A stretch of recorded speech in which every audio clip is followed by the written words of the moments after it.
In this movie, I'll show you how to save any and all changes that you've made to your document. Notice up here in the Title tab at the top of the screen, we're seeing that this document is called 8pagenewsletter.ai and that it has an asterisk at the end of its file name. That asterisk tells us that we have unsaved changes associated with this document. And so there's two ways to update the file. One is to go up to the File menu and choose the standard save command, or you have that standard keyboard shortcut of Control-S here on the PC or Command-S on the Mac, in which case you're going to get this alert message that is telling you that you're about to save to a so-called legacy format, which means you could possibly lose some of your data. In our case, this actually isn't true. What I've done is I've gone ahead and saved nearly all of the documents I'll be giving you to the CS6 format. And the reason is that keeps those files backward compatible without losing anything important. So if you're working along with me and you trust my judgment, then what you should do is just go ahead and turn on the Don't Show Again checkbox and click OK. But what I'm going to do is save a separate version of this document. So I'm going to go ahead and cancel out of that alert message. And now I'll return to the File menu and choose the Save As command. Or you've got a slightly different keyboard shortcut of Control-Shift-S here on the PC or Command-Shift-S on the Mac. And that's going to bring up the Save As dialog box, which allows you to change the name and location of your file.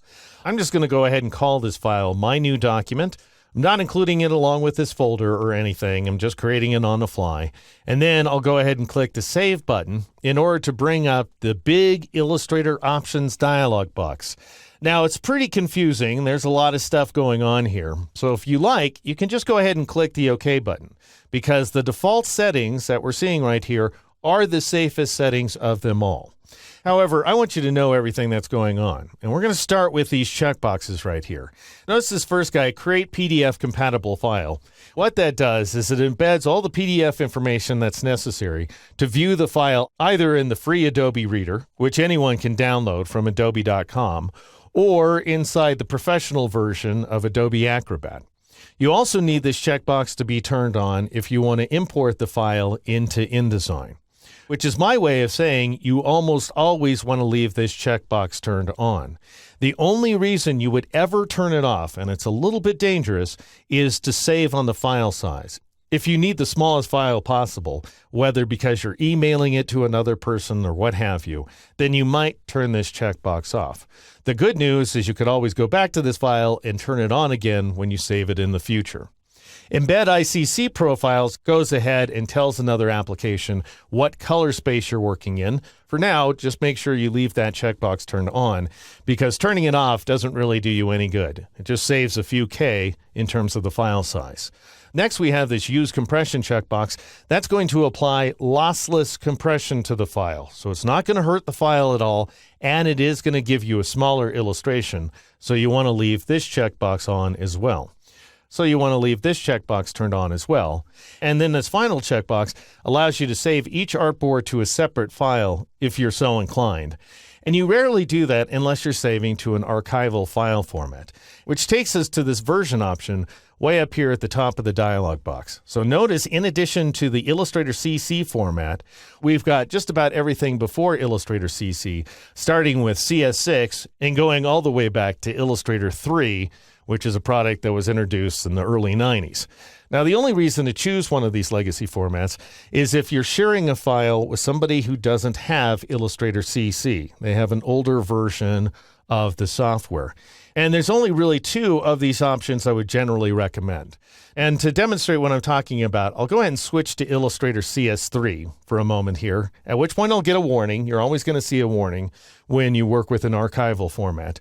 And the warnings are somewhat documented down here at the bottom. Notice that it's saying any hidden appearance attributes will be discarded. Well, that's a pretty advanced warning. We're not going to really spend that much time with the appearance panel until the advanced course. And it's not really true. So let me explain what's going on. If you go back to Illustrator CS3, you're going to lose your artboards because CS3 and earlier didn't support artboards. So what you're going to end up with is just one artboard right there in the center of this document. All of the numbers will be preserved, but they won't have their artboard information.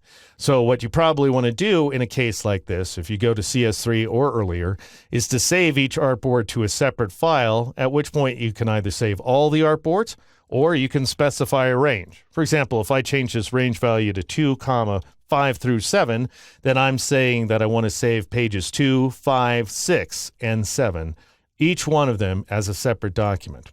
If for some reason you need to save a backward compatible file and you want to make sure you preserve all your artboards, then you need to go with at least Illustrator CS4. The problem with the CS4 format, and I know I'm getting technical here, but I want you to know everything. If you go with Illustrator CS4, the one problem you're going to have is with any raster effects. And you may recall that raster effects include things that are better represented using pixels, and these include, most obviously, drop shadows and glows. In which case, those effects are going to be converted to embedded images, which is definitely not what you want. So what I generally do is go with Illustrator CS6.